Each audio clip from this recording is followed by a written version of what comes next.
And before we get started, guys, don't forget to subscribe to my channel. I make all types of tech videos, and we're trying to hit 100,000 subscribers this year. If you're already subscribed, you can just go ahead and like the video. That helps me out just as much. So guys, the Mavic Pro has been out for quite a bit now. I recall 2016, the end of the year, is when it was first made available. So it's going on a 2-year-old drone. Naturally, we are just craving the Mavic Pro 2 or the Mavic 2. Hopefully this month, in July 2018, DJI is going to give it to us and finally give us a piece of the Mavic Pro 2. So there's a DJI event going on July 18th at like 10 a.m. if you want to get specific. And it's called See the Bigger Picture. So we're hoping that it's going to be a Mavic Pro 2 event. We don't know for sure, but the rumors are pointing towards yes. But I do want to go over all the rumors with you today. I haven't talked about the Mavic Pro 2 on this channel, so I thought we should talk about the rumors before the drone is actually officially announced. And once it's officially announced, of course, I'll make another video giving you my thoughts on the subject. So all you gotta do is just be sure you hit subscribe and the bell icon so you know when I make the next video about the Mavic Pro 2. And I've been reading rumors for the past few months, and I found a website called My First Drone. I think they did a pretty good job organizing all the rumors into one place. So I'm gonna use that as a reference to talk about on this video. If you wanna check out that website, I will link it in the description below. So as far as the name is actually rumored to just be Mavic 2 instead of Mavic Pro 2. I don't know why. Maybe they're gonna come out with a Mavic 2 and then also a Mavic Pro 2. There have been rumors of a 1-inch sensor on the Mavic, but we don't really know. It probably would make a lot of sense if there was a Mavic and then just a Mavic Pro, but then it gets confusing because there's a Mavic Air, so I don't really know. We're just gonna see for sure come July 18th. Now, as far as the flight time, the rumor is that we're going to get 32 minutes of flight time, and we're also going to be getting a different battery. I mean, that's a little bit disappointing. When you go from the Mavic to the Mavic 2, you'd kind of hope that they would keep the same battery. Maybe the capacity is lower from the Mavic battery, but it should still be compatible. It's just a little disheartening when you buy so many drones from DJI year after year. You know, if you have the Spark, if you have the Mavic Pro, if you have the Phantom, they're all different batteries. And then for the Mavic Pro successor to come out, you have to buy new batteries, especially when DJI batteries are like pretty expensive. The Mavic batteries are like 80, 90 bucks. So now I'm gonna have to spend all of that. And speaking of price, the Mavic Pro 2 is rumored to be about $1,200. If you want to get the Fly More combo with extra batteries and the case and the charger that charges multiple batteries, obviously it's going to be more. I would guess it's going to be like $1,500 for the Fly More combo. People are going to pay for it though because DJI makes the best drones. And also rumored is that they're going to be implementing the quiet propellers. So if you're familiar with the Mavic Pro Platinum or the DJI Phantom 4 Pro 2.0, they both have the quiet propellers. So this should definitely implement those, and also the quieter, more efficient motors. So as far as the controller, we're expecting to see a new and improved controller similar to the Mavic Pro controller, obviously better. It would be kind of cool if they put an OLED display on the Mavic Pro controller, similar to the Evo. I'd say if the Autel Evo is going to copy DJI might as well copy Autel and what's cool on their drones. But the only thing is, if you're putting an OLED screen into the Mavic Pro 2 controller, it's going to jack up the price.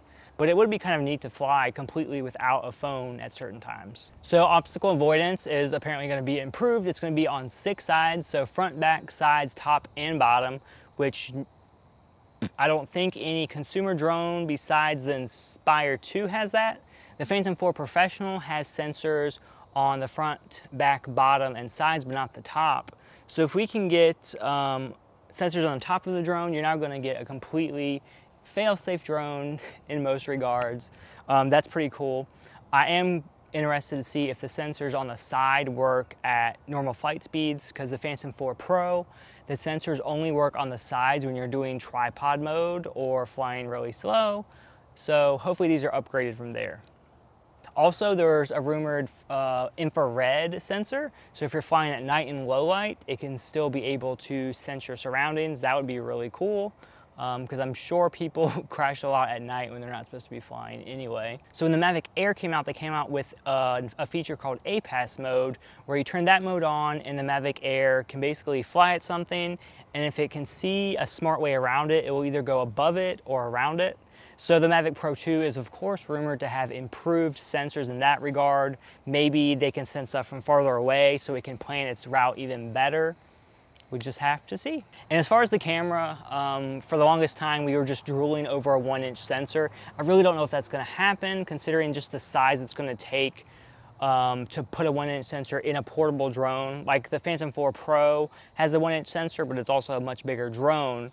But if it doesn't get a 1-inch sensor, it is rumored that the sensor is gonna be going up in size anyway. So I'm reading this from the website because I can't remember. Right now the sensor is 1 2/3 inch, but it's getting upgraded to 1 1.7 inch. So it is a little bit bigger in size, but of course it's not a 1-inch sensor that we've all been craving. And naturally the video is going to be recording at 60 FPS 4K. The Mavic Air does that. The Phantom 4 Pro did it before. The Mavic Pro just couldn't do it when it came out nearly 2 years ago. I'm sure just the technology wasn't there to get that type of power into that small of a body. But now we'll have it. And of course, with the 4K at 60 FPS, we're also getting a higher bitrate recording. So the Mavic Pro, I believe, don't quote me, I'm just trying to remember from the top of my head, the Mavic Pro original records at 60 megabits a second, whereas the Mavic Air records at 100 megabits a second. And also the Mavic Pro 2 coming out, it's going to be recording at 100 megabits per second as well. And obviously with a better sensor and everything, we're going to get better dynamic range. So if you are filming like a sunset, theoretically you should be being able to get better colors. You should see more shadows. Like if you're filming trees, it's just going to be a better picture. It's going to be better for editing video after the fact as well. So one feature that I'm really excited about with the Mavic Pro 2 is the thought of it having a variable aperture.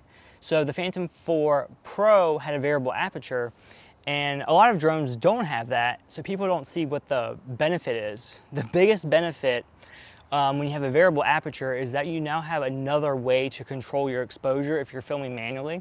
So a lot of people use ND filters. They put it on their drone because that allows you to film at the correct shutter speed. Typically, if you don't have an ND filter, you have to shoot at a higher shutter speed, so then there's less motion blur, so it doesn't look as cinematic. If you have a variable aperture, you can now record up to like f11. When you record up to f11, it lets less light in. You can change your shutter speed to be more cinematic. You sometimes don't even have to use ND filters. I mean, of course, ND filters and polarizers do have their play, but there's gonna be a lot of times where you could just get away having the variable aperture, setting it to the max of f11, which is rumored, and then you can dial your shutter speed down as close to like 1/50th of a second or 1/125th of a second if you're filming at 60 frames per second. If that didn't make sense, then you're just not a photography person. It's fine. Just skip that. Oh, and another like just simple thing I'm excited about with the Mavic Pro 2 is the possibility of the gimbal getting updated. The Mavic Pro gimbal is very like delicate. I don't even want to put ND filters on it. That's why I usually just use my Phantom 4 Pro for ND filters.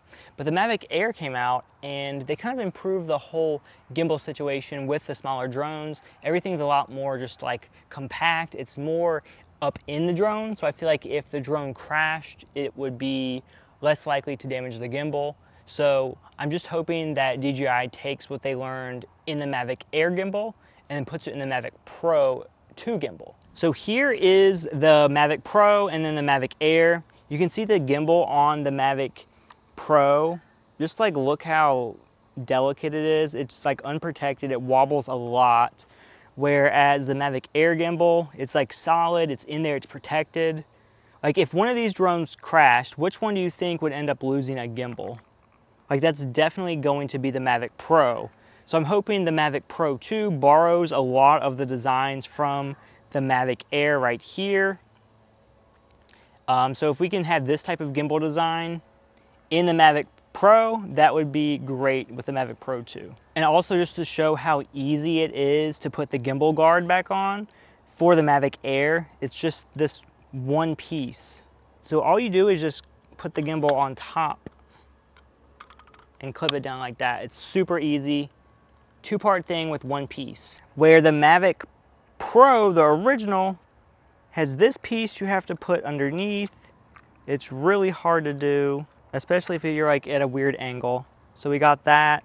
And then the second part is the little globe that protects it. So 2 pieces, not much work, but having the one piece with the Mavic Air is great. So hopefully they get some of the hints from the Mavic Air design and put it into the Mavic Pro 2. And as far as the actual size of the drone, I'm actually hoping that they don't try to make the Mavic Pro smaller than the Mavic Pro 2. They can make it a little bit bigger because we have the Mavic Air, which is so small now. That should be their kind of premium tiny drone. Now that we have that, the Mavic Pro 2 should be like the premium portable, but not super tiny drone with good battery life, good range, good image quality. So guys, that is, I think, all I have to say about the Mavic Pro 2. Of course, I'm going to be covering it more when it's officially unveiled July 18th. If you made it this far in the video, be sure to give me a big thumbs up and subscribe to my channel. I'm trying to hit 100,000 subscribers this year. We're at 69,000 right now, so we're getting close. Thanks for watching. Bye.